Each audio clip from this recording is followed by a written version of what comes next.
سبح لله ما في السماوات والأرض وهو العزيز الحكيم. له ملك السماوات والأرض يحيي ويميت وهو على كل شيء قدير.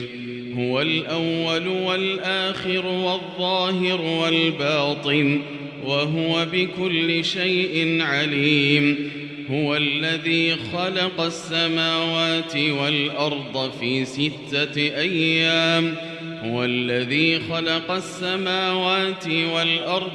6 أيام ثم استوى على العرش يعلم ما يلج في الأرض وما يخرج منها وما ينزل من السماء وما يعرج فيها وهو معكم